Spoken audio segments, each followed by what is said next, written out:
السلام علیکم ورحمۃ اللہ وبرکاتہ۔ اگر میری کمپنی میں جہاں کام کر رہا ہوں اس کی آنرشپ چینج ہو رہی ہے یا وہ میری کمپنی جو ہے بک رہی ہے، کوئی اور مالک جو ہے اس کو خرید رہا ہے، تو اس کنڈیشن میں میرا کیا کانٹریکٹ رک جائے گا جب تک کہ آنرشپ چینج نہیں ہوتی، میری تنخواہ بھی رک جائے گی، میری چھٹی نہیں ملے گی، یا میرا کانٹریکٹ ہی ٹرمینیٹ ہو جائے گا۔ یہ جو سوالات اکثر لوگوں کے پہ ذہن میں آتے ہیں جب ایسا کچھ ہوتا ہے، لیکن میں آپ کو سعودی لیبر لاء کے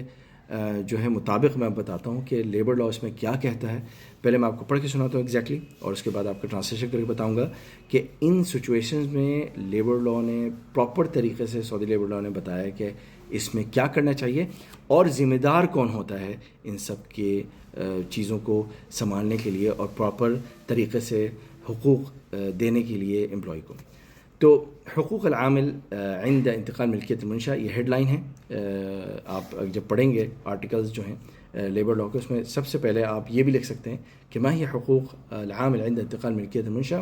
کہ آنرشپ چینج ہونے میں امپلائی کا کیا حقوق ہے۔ تو سب سے پہلے یہاں کیا لکھا ہے، ایک چیز، لا تتأثر عقود العمل بانتقال ملکیت المنشأة وتعد الخدمة مستمر۔ پہلی بات کہ آنرشپ چینج ہونے میں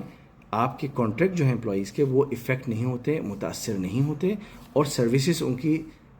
جاری رہتی ہے اور اس پہ بھی کوئی افیکٹ نہیں آتا، ٹھیک۔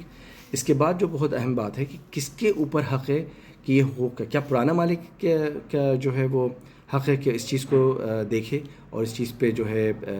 اس کے اوپر لازم ہے کہ اس چیز کو پراپر رکھے، یا پھر نیا مالک۔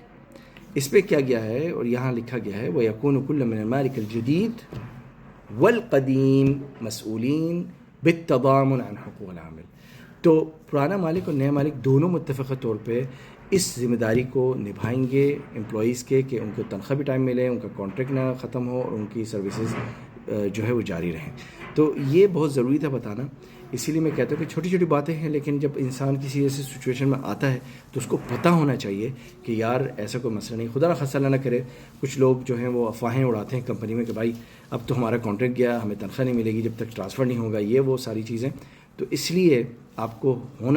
پتہ ہونا چاہیے کہ آپ جو ہے واقف ہونے چاہیے ان چیزوں سے، ان قانون جو ہے آپ کو پڑھنا چاہیے اور سمجھنا چاہیے، کیونکہ سب کے لیے اویلیبل ہے، آن لائن آپ پڑھ سکتے ہیں۔ تو ضرور پڑھیے گا، نالج اپنی رکھیے، اپنے حقوق کو سمجھیے۔